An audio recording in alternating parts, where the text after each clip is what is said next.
Welcome to Nasdaq TradeTalks. I'm your host, Jill Malandrino, Global Markets Reporter at Nasdaq. We're coming to you live from the Singapore FinTech Festival, and joining me for this segment, we have Ernest Cu. He's President and CEO of Globe Telecom, as well as Chairman of Mint, known as GCash. We're here to discuss GCash's IPO plan, strategies, challenges, and market outlook in the Southeast Asia FinTech landscape. Ernest, it is great to see you again. Welcome back to TradeTalks. Thank you so much. You got it. Let's talk about the IPO plans. Are you still planning for the 2025 launch, considering Mitsubishi's investment, and are you looking for more corporate investors? Well, we aren't really looking for more investors, considering the company is profitable and whatever money is raised is still there.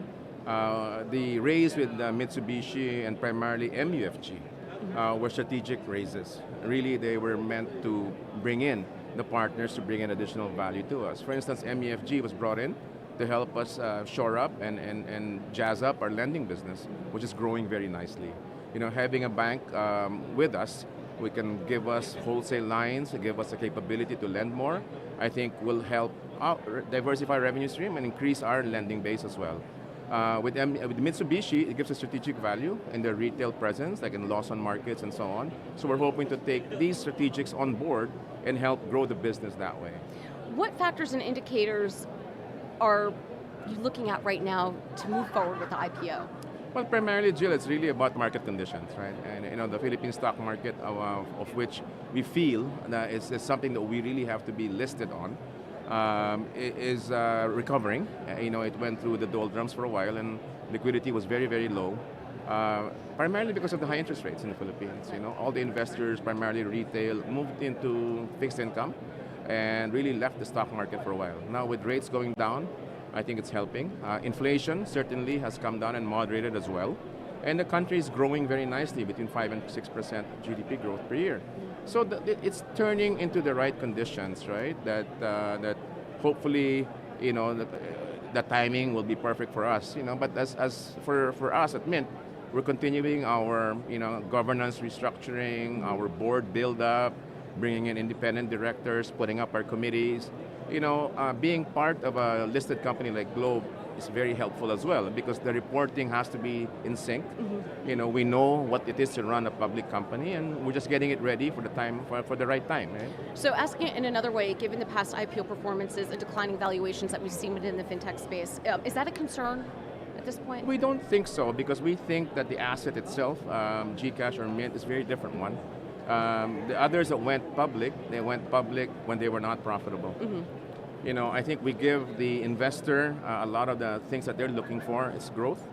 We're going to grow as we increase our presence inside the Filipino communities. And second, we're profitable. Right. We worked very hard, Jill, during the pandemic as we were scaling to make all things right and set ourselves up for long-term sustainable profitability. Yeah, and you and I have spoken about that in 2022 and 2023 in terms of perhaps this valuation reset was necessary across the board. What differentiates GCash's strategy for international expansion? Yeah, a lot of these other wallets and other Southeast Asian players, for instance, they go into multiple countries at once. Mm-hmm. GCash is singularly focused on Philippines and the Filipino.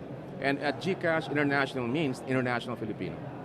We look at the problems of the international Filipino. There's 12 million or plus out there in the world, high income, that they remit close to $40 billion a year into the Philippines. That is a problem waiting to be solved, right? Because today, the Filipinos who send money into the country do not have any control of the money once it hits the Philippines. We're giving them control by allowing them to get a GCash wallet in the home country that they're in today or they're working at, using their local number. As long as they're Filipino, they can get it, and they have access to all the features that GCash has. Meaning, instead of sending 100% discretionary income into the Philippines or discretionary funds, send 10% and put the 90% towards where you want it to be. You're directing it yourself and you have more control. That's the first part of our international strategy. The second one is the outbound Filipino. In the Philippines, the number of credit card holders are very low. Mm-hmm. So Filipinos who travel overseas today, and particularly with the advent of budget airlines, Filipinos are traveling more than ever, but they have to bring cash. When you bring cash, you typically are at the mercy of money exchange people. And the commissions, mm-hmm. the foreign exchange premiums, whatever money you have at 100%, by the time you start off your vacation, they're only at 80%. So we enable them through two ways, right? Widening our QR code presence around Southeast Asia, and now we're very tightly aligned with Alipay.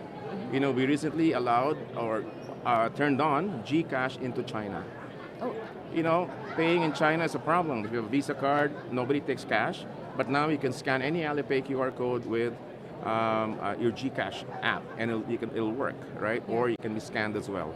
So any Alipay eventually in Singapore, in Japan, Korea, hopefully Thailand, and Malaysia, all of these countries will now take GCash QR. Right. And if they don't take QR, you can use your GCash debit card, which also functions as an ATM card, runs on the Visa rails, right? And so we're really enabling all of these things and trying to solve all the problems of the everyday Filipino. right. Appreciate the insight as always, Ernest. Thanks for joining us on Trade Talks. And thanks for joining me from the Singapore FinTech Festival. I'm Jill Malandrino, Global Markets Reporter at Nasdaq.